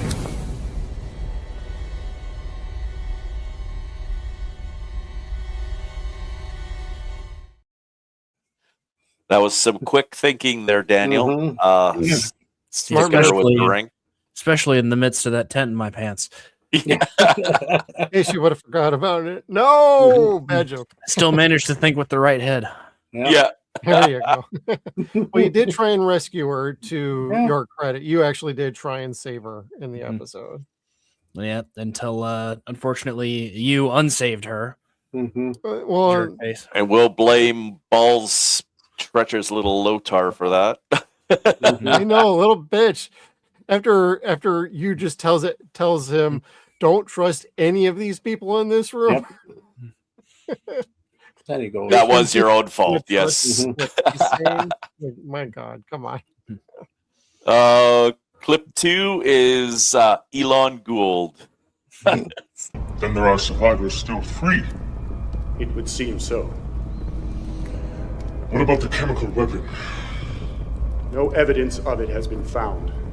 The Toka computers were sabotaged before our ground troops arrived. Then find the missing survivors. The tunnels are extensive, my lord. But we will not fail you. Dude, you have a whole army, man. Yeah. All of them could have filled every bit of those. Yeah, I caverns. know. Couldn't stack Zip- Jaffa down there. Mhm. Zippy, I'm hearing a whole lot of yapping and a whole Yeah. lot not happening. Yeah. Good work. I kind of included that clip just because the guy that was playing his First prime. first prime was also in Family, the Mhm. episode I just finished on in every Stargate frame in order. I feel like my God. generic goatee Jaffa Yeah. in like every episode. I know. He probably does a lot. I should probably look him up sometime and see how many episodes he's in playing a Jaffa. Yeah. I know. Because it you're actually- actually- Narrower's first prime. Yeah, he actually gets speaking lines. So Yeah, because we covered him. I covered him. I know I did his background, what he's Oh, playing, okay. but I didn't look up how many episodes he's in. So Because I Yeah. remember watching that specific scene and thinking, like, I think I've seen this guy several times before. Mhm. He's just Yeah. doesn't have speaking lines. He's like in fight scenes and stuff. one of the guys that gets catapulted into a lake or something with an explosion. Yeah, the claymores that sling people Yeah. into the air. Yeah. Yeah. And clip 3 is Kill the Slaves. Did you get any details? Well, Cyrus didn't say. Hey, here's a question for you. Why do you think the Gould are allowing their human slaves to hear everything that's going on? I'm not sure. The truth is, we suspected they were going to kill the slaves when the summit was done. And you didn't think that was important enough to tell me? Not considering that you were going to kill all the Goa'ulds. I'm not doing that anymore. True. yeah, I knew somebody would get that one. Yeah. That's a good one. Mhm. That's mine. Dr. Daniel Jackson. I mean, of course, I got to go with the.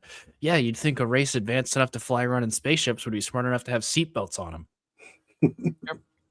Of course, you gotta pick that one. And then, of course, Jacob's follow up. We just prefer not to crash.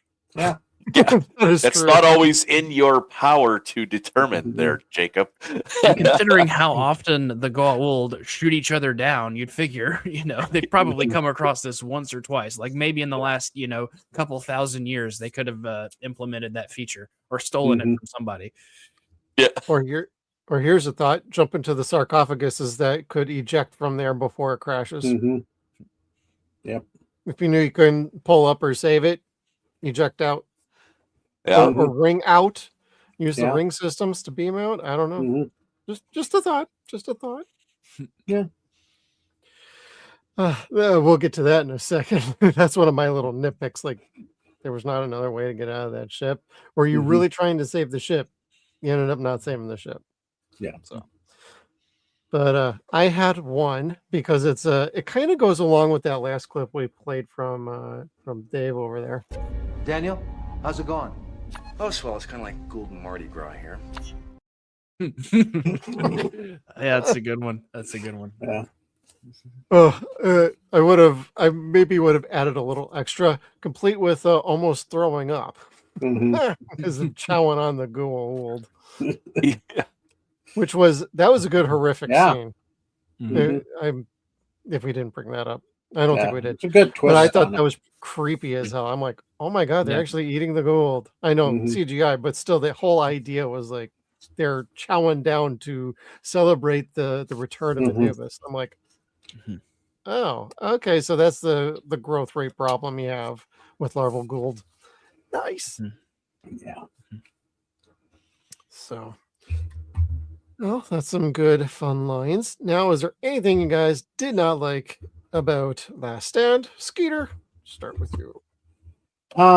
Yeah, there's a couple of things. Not terrible. They're really small. But the two major ones I had was, how come there's a like Wheel tracks.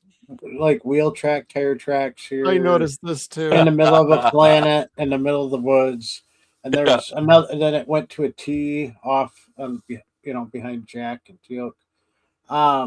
Yeah, I couldn't figure out how this Tok'ra planet that's hidden and they're away from everything on this, planet that has no civilization on it except for them. They don't show you is their Toyota Hiluxes that are hidden Yeah. off screen. Yeah, it's like, wow. Trail markers. Yeah, Could have yeah. made it look more like a foot trail instead of like I could drive a side by side down this, yeah, Looks like they maybe did. giant slugs or snail paths. Yeah, That would have been funny. But yeah, I saw this. I was just shaking my head because just before this scene happened, it was too quick and I couldn't get a good, clear picture of it. There, you could see where it tees off the actual tire tracks in the mud with water. So I was like, yeah, that was bad. Plus, the ending. I did not like this ending. Mm-hmm. It was great until the very end with Lieutenant Elliot, who I'm glad is done. I mean, his name is Courtney. I don't This is mind the the way it actor, felt. but I did not like the character. Mm-hmm. But, okay, so this is what he's supposed to do, right? They run off. He gets captured, releases the poison around the base camp, right? Yep. So they can escape the planet. How the hell does Teal'c live off of this? And Jacob? I think they're far enough away because they're Yeah, about 20 miles away from the gate. I don't think the poison spreads that Yeah. far. But how long does that poison last? Because that encampment was right by the gate. Yeah. How long does that last? So, yeah, that was one thing I didn't like is how does Teal'c and Jacob survive getting off the planet? I got questions. They didn't answer it. Yeah, I Well, guess they obviously just then- leave it up to your own imagination to fill in the ending because in the next episode they're heading back to this planet. So Yeah. Yeah. Mhm. sorry, Well, Daniel, I obviously, cut you off. Yeah. If you die, you just come back, right? Yeah. You're a big enough That's what- character. Yeah, that apparently, Martouf gets Mhm. double zatted and was about to come back in this episode or this two-parter. It's like, no thanks. Yeah, I'm sure Jack would have been very interested in the Tok'ra bringing people back from the dead technology. Yeah. Mhm. Yeah, they came back with hazmat suits, maybe. Yep. Maybe. Jeez, like I don't know. I mean, can't when answer that question. when the trust starts using the symbiote poison, it does disperse fairly quickly. Mm-hmm. Mm-hmm. Yeah, But but that was a different poison. they had made refinements to it, obviously, and learned how to mass produce it, unlike the Tok'ra, who could only make a little bit, Yeah. and that's it. It's like, come on.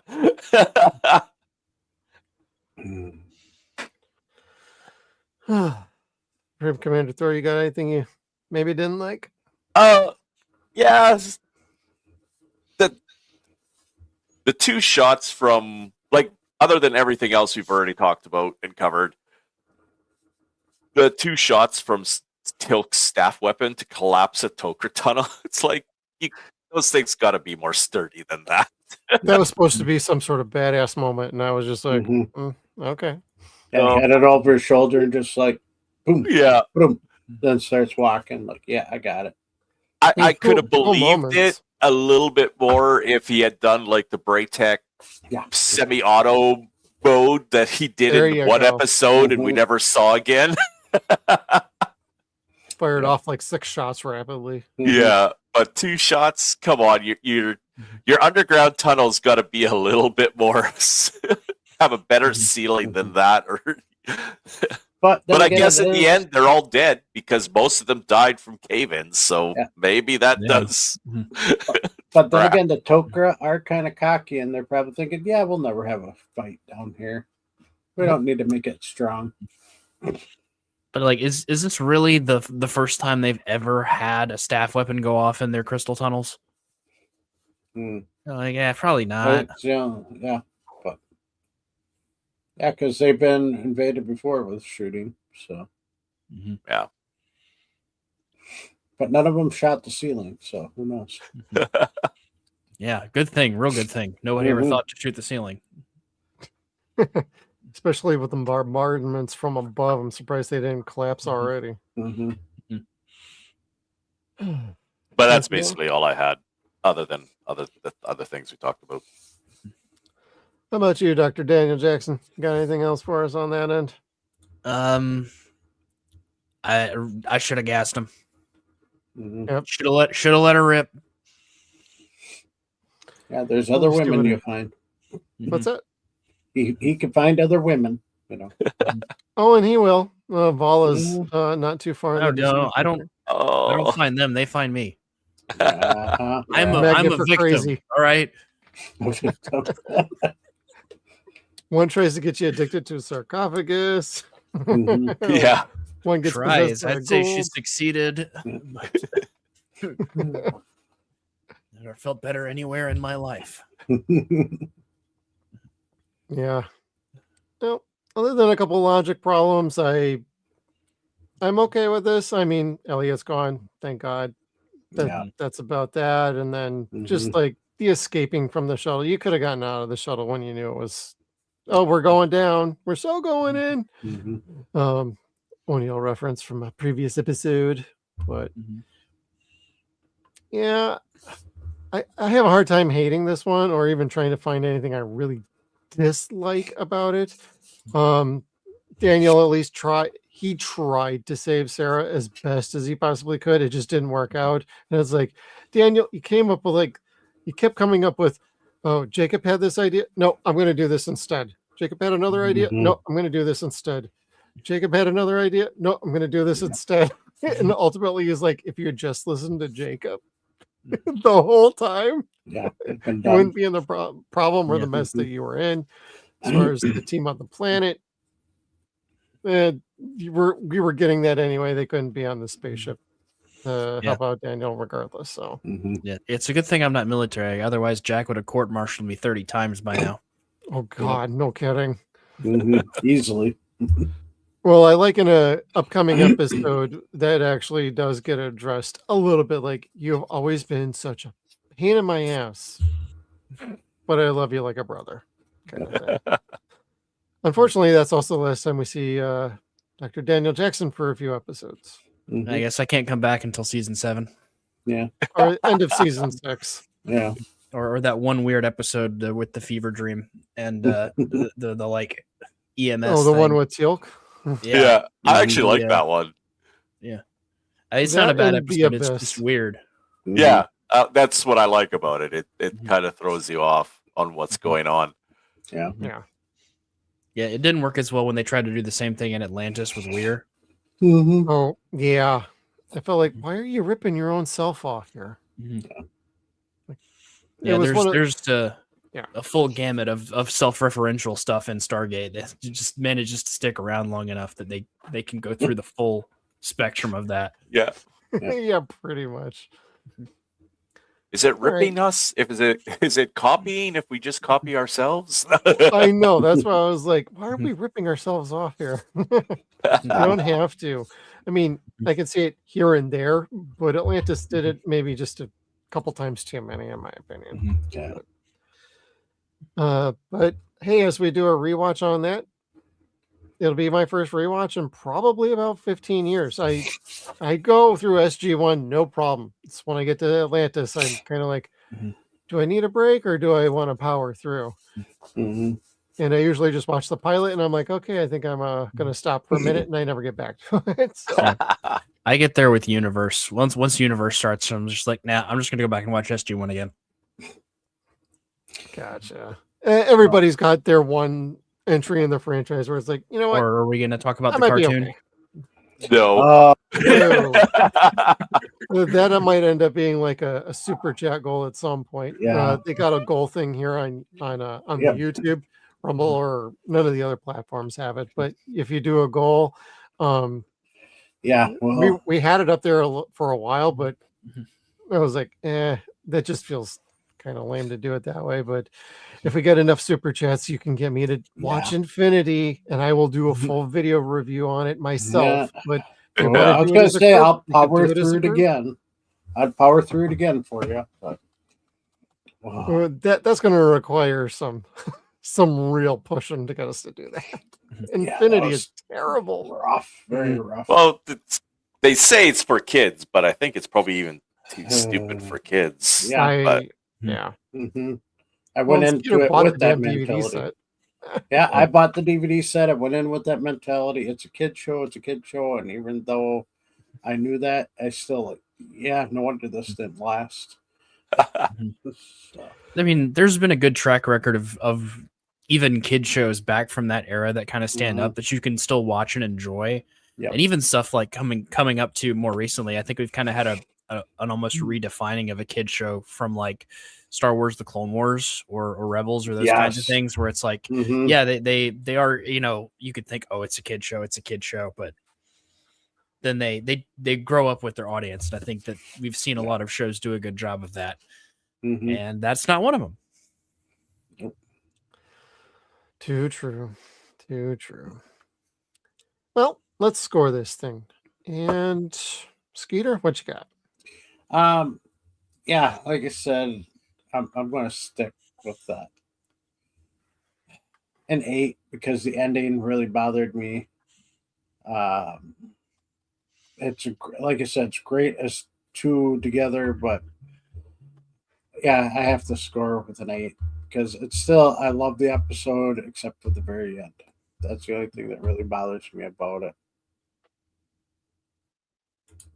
Okay. I was just looking at that comment while you were talking, and I'm like, how much for what? Who? What? Yeah, that doesn't exist. The I don't know what you're. I don't know what you're talking about, Mikey. Glutton for punishment. We'll think about it. Yeah. Bring that back up when we're done with Universe. I like Universe. I do too. But I mean, don't. But I love Universe. So, but bring that Catherine Origins up after we're done with Universe again. What? Yeah. Who? That way they forget my time. So we'll cross that bridge at another time. Not the Midway Bridge, but a different bridge. Burn that bridge. Yeah. I wish. All right, Thor, what you got for a score? I'll give this one an 8. It wraps up most of the storylines fairly well.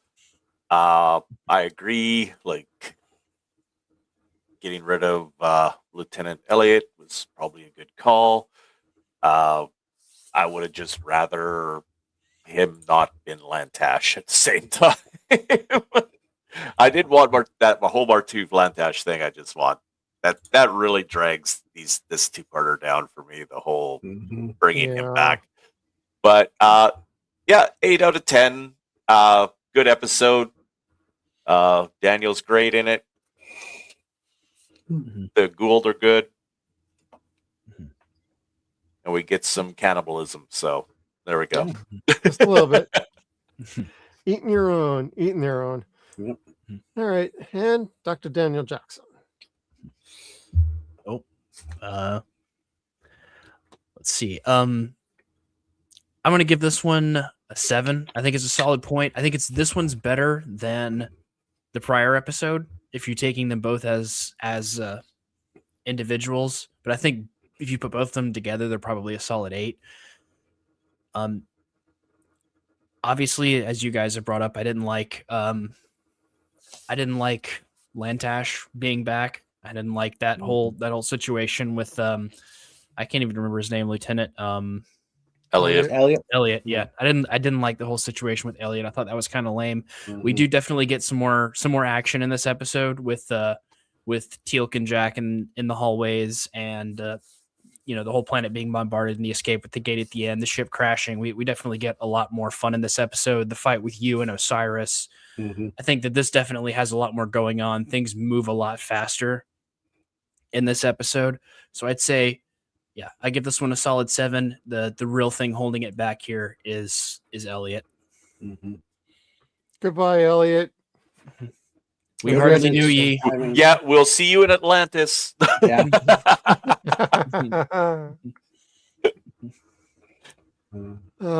For me, I'm of two minds on this episode. Individually, I will give this about an 8.5. I do think I agree. This is clearly the better of the two episodes. But as a whole, between the two, I'd give it pretty close to an 8, maybe just an 8.25 on the whole. Between as a two-parter. I mean, it's very enjoyable. It's still better than half the crap we get these days in TV shows. Writing is still excellent. It's still very good. It's just some of the characters, some of the side plots, they didn't stick. They didn't work out. And as you guys are bringing up the Lantash and Martouf thing, it's like, for so long, that never bothered me. But hearing you guys talking about it just made me think more and more about how I felt about these episodes. And I'm like, I think you guys convinced me to drop my score by a point on each episode. Ooh. I'm not kidding, because you actually made some very valid points for me. Yeah. It's like, damn. I never really thought about it, but I've always kind of thought about it. But it never really came to the forefront of like, it didn't work for me. And I don't think it ever has. I glossed over it because I liked everything else about these episodes. Yeah. So yeah. I think if you took the whole situation with Lieutenant Elliot, Lantash and all of that, and you replaced that with getting the Goa'uld to choose some more scenery and maybe a little bit more intrigue with them like trying to stab each other in the back while this is all going on, that would really propel these from like the 7-8 range up into the 9-10 range. That would have really brought it over the top. Yeah, I agree. Then I'd be talking 9.5 or 10. Yeah. So, but let's see. Fan rating on Gay World 8.46. Wow. So yeah, they're right there pretty with high us on this episode. Yeah, Mm-hmm. a whole point higher than the previous one. Yeah, Yeah. And again, well, this one gets 4 out of 4 stars from Darren. Wow.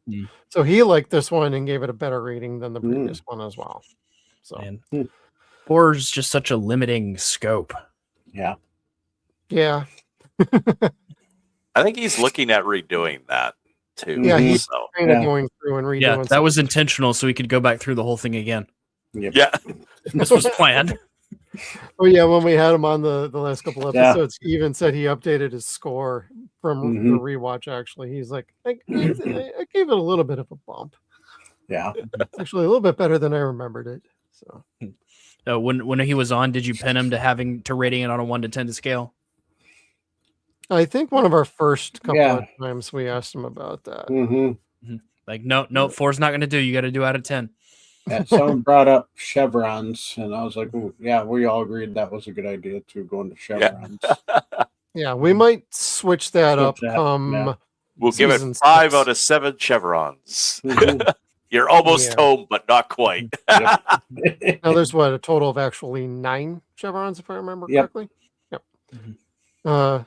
But yeah, we'll be updating our scores here. We're going to go from a 10-point scale to a chevron scale come season 6 as we enter into the Jonas era for the season. Oh yeah, that guy.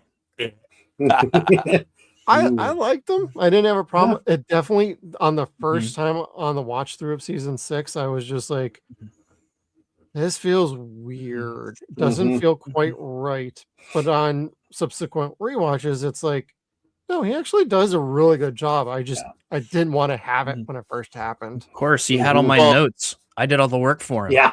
Yeah. And then he He memorized. just shows up and he memorizes it all instantaneously. Like, oh yeah, I had to like lose Sarah and then study this shit for like 20 years. No, just memorize it all. Mm-hmm. Yep. Jeff And and it might- Skeeter were watching this live when it happened, so Yeah. they probably have a little bit of a different opinion. I didn't. I didn't get into Stargate SG-1 until like season 9 or 10, and I just went with the Blu-rays. So, Yeah. or not the Blu-rays, the DVDs. Blu-rays weren't out yet. Yeah, when this came out live and they switched to Jonas at first, I was like really disappointed. I'm like, yeah, I'm never gonna like him. A lot of us. And then like halfway through the season, I'm like, dude, this guy's really good. I love him. I love him. And then when I got rid of him, I'm like, why'd you get rid of him? Send him to Atlantis. Send him to Atlantis. I mean, Well, and the perfect big thing, person to go. and the big thing at the end of the season, the two of them are working together, and it's Yeah. like, holy That was shit, good. these guys got some legit chemistry here. Yeah. Like, if you're gonna lose Jack in a couple seasons, Mm-hmm. bring him Yeah. back. Yeah, keep Jonas then. Yeah. Mhm. Or Cameron Yeah. could have brought him back. I don't know. Yeah. That's an idea. But I personally would have sent him to Atlantis. They would have given them the Yes. linguistic nerd that they Mhm. needed to understand ancient. And then you got a brand new story with him. New set of characters. Yeah. Yep. Totally Yeah, true. Everybody understands that reference. Yeah. Yeah. Hopefully, you Yeah. do. Hopefully, you guys know it. Yeah, I'm kidding when I talk that way about Jonas. Like one of my favorite things to do if I'm ever on Twitter and I can get him to react to it is just to go and call Korn Nemec a subpar replacement. Yeah, I've seen those. It's so entertaining, but he's great. He's awesome. He's great for interacting with fans, and I don't have anything against him or really against Jonas as a character either, except for that haircut. But that's besides the point. Oh, that last haircut he had on his Oof. last appearance was The Justin Bieber yeah, cut. Oof. that was terrible. Mm-hmm. That's when I'm like, oh no, you didn't do that to him. Oh. You guys are mean. That's cruel and unusual punishment. Before we wrap up tonight, we got 2 episodes next week. We're going to be getting into Failsafe and The Warrior. Yeah. You guys interested in either of those? Yeah. Fail safe, definitely. Fail safe Fail-safe. is. Yeah. That is, that's my 5th favorite episode in season 5. Is Fail Safe. I love that one. Yeah. Failsafe is a personal favorite of mine. Spoiler alert. And I like The Warrior. I kind of have some problems with that one, though. Yeah. Teal'c and Braytech are just, they're just kind of naive in that one. It's Braytac for me in that one. yeah, like he I'm like, should know better. Bro, what the? I'm not going to drop This an guy's a F-bomb, but psycho. seriously. This guy's a psycho. Like, you don't see this? Yeah. And the twist is like, we all you could tell right a freaking way. Yeah.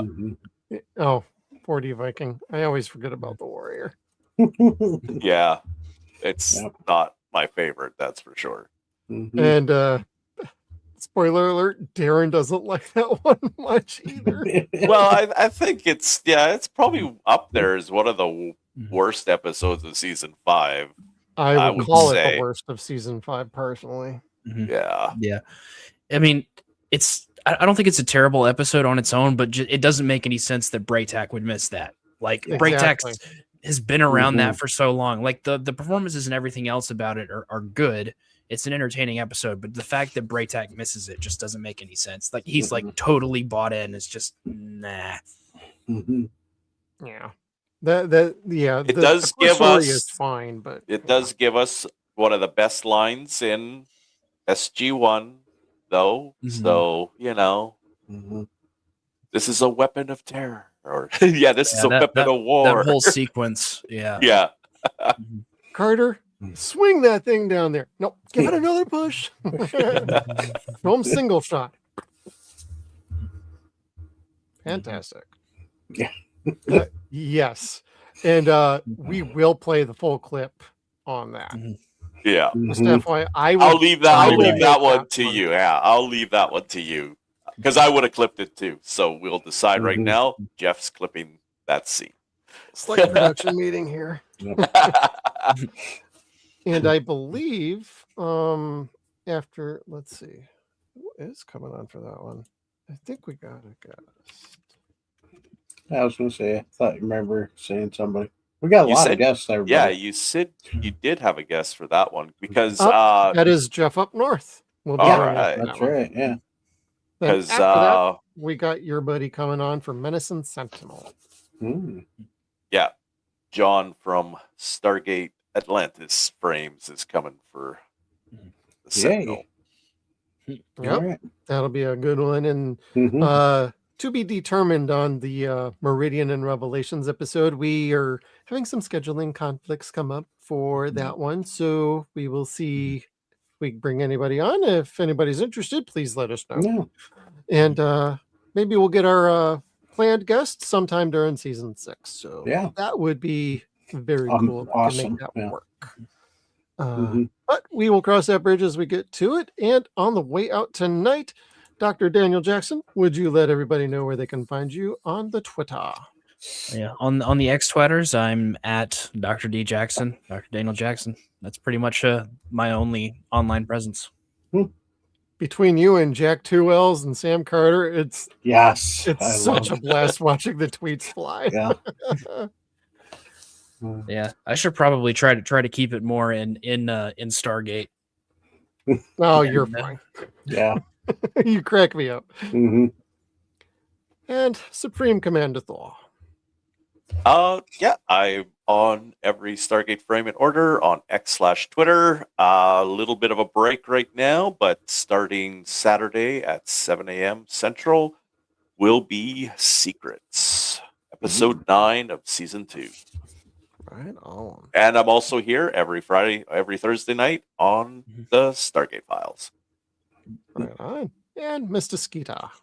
Yeah, you can find me on Facebook, Instagram, and Threads under the Stargate Files. Also on X, Twitter, Skeeter, the Stargate Files. Make sure you give us a like and follow on all those pages.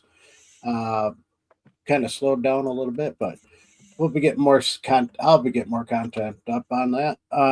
Otherwise, here Thursday nights for the Stargate Files, and every other Friday, Nostalgia TV on the Suns and Shadows Network as we're covering Sequest. That'll be next Friday, and then Saturday nights here for Deadwire Live, where we love to talk about anything movies, TV, or entertainment. And I am Jeff, and you're clearly watching us on the Suns and Shadows Network, watching the Stargate Files every Thursday night. Fridays, like Skeeter brought up, every so often we do some Nostalgia TV, cancel TV shows. Every Saturday is Deadwire Live. We talk about the week's headlines, science fiction, horror, pop culture. And every Tuesday is Movie Night, 0 Point Reviews, largely horror and science fiction movies. Sometimes we mix it up with some action movies and some other fun stuff. So thank you, everybody, for tuning into the Stargate Files. We'll see you on the outside. Come try, everybody. And in conclusion, I'd like to say, We better get out of here. no, really? No, really. You will go. Right. You'll go.